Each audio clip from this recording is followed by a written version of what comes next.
요즘 캐나다 부동산 시장 분위기가 심상치 않죠?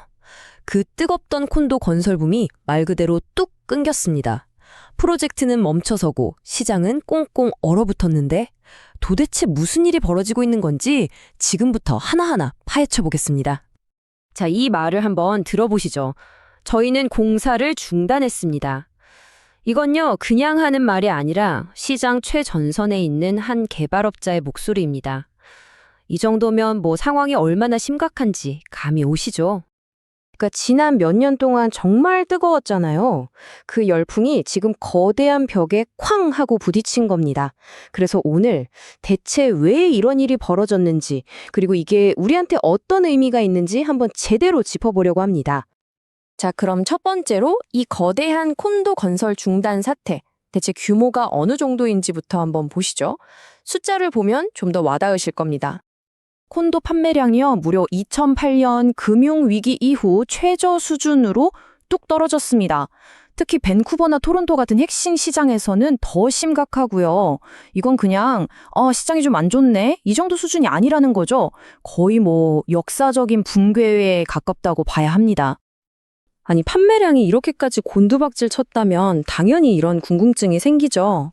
아니, 그 많던 구매자들은 다 어디로 간 거지? 하고요. 그쵸? 네, 맞습니다. 바로 그 질문, 구매자들은 어디로 갔을까? 이게 지금 모든 문제의 핵심이에요. 진짜 불과 몇 년 전만 해도 줄 서서 사던 게 신축 콘도였잖아요. 근데 왜 갑자기 이렇게 시장에서 수요가 싹 사라져버린 걸까요?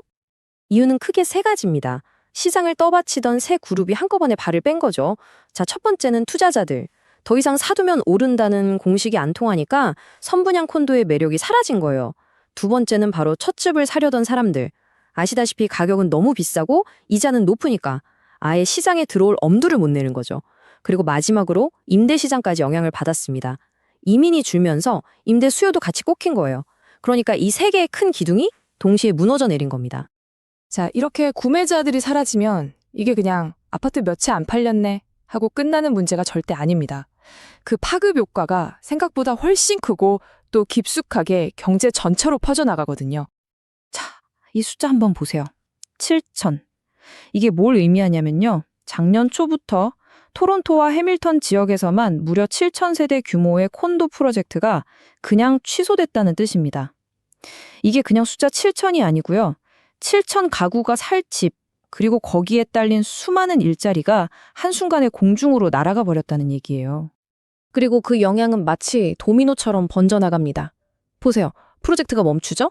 그럼 당장 건설 현장 인력들이 일자리를 잃습니다. 그리고 자재를 대던 공급업체, 설계를 하던 컨설턴트들 다 계약이 끊기는 거예요. 이 도미노가 계속 쓰러지다 보면 결국엔 캐나다 경제 전체를 흔들 수 있는 심각한 실업 문제로까지 이어질 수 있다는 겁니다. 자, 그럼 이런 상황에서 개발업자들은 그냥 손 놓고 구경만 하고 있을까요? 당연히 아니죠. 살아남아야 하니까요.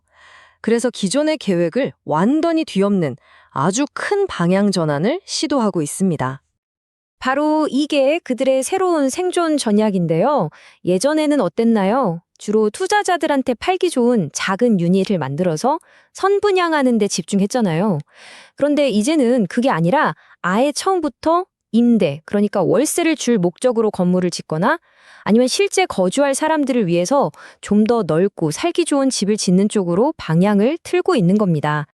이게 그냥 앞으로 이렇게 해볼까 하는 수준의 얘기가 아니에요. 그레이우드 디벨롭먼트라는 회사를 보면 이미 짓고 있던 콘도 프로젝트를 그냥 과감하게 중단시켜버리고 그 땅에 임대용 건물을 짓기로 했어요. 시장이 바뀌니까 생존을 위해서 정말 빠르게 움직이고 있는 거죠. 자, 그런데요. 이렇게 시장이 꽁꽁 얼어붙은 게 개발업자들한테는 정말 악몽 같은 일이겠지만 여기서 아주 흥미로운 반전이 하나 있습니다. 이 상황이 누군가에게는 오히려 엄청난 기회가 될 수도 있다는 사실 알고 계셨나요?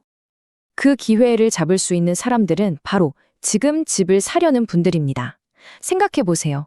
불과 몇 년 전만 해도 집 하나 나오면 수십 명이 달려들었잖아요. 경쟁이 정말 치열했죠. 그런데 지금은 시장이 차분해지면서 구매자들이 훨씬 더 많은 선택지를 놓고 여유롭게 고민할 수 있는 환경이 된 거예요. 정말 몇 년 만에 처음으로 시장의 주도권이 구매자에게 넘어온 셈이죠. 결국 이 모든 상황은 우리에게 하나의 큰 질문을 던집니다. 투자자들이 주도했던 뜨거운 콘도 붐이 일단 멈춰선 지금 우리는 앞으로 어떤 도시를 만들어 나가야 할까요? 이건 단순히 개발업자들만의 숙제가 아니라 바로 우리 모두가 함께 고민해야 할 문제일 겁니다.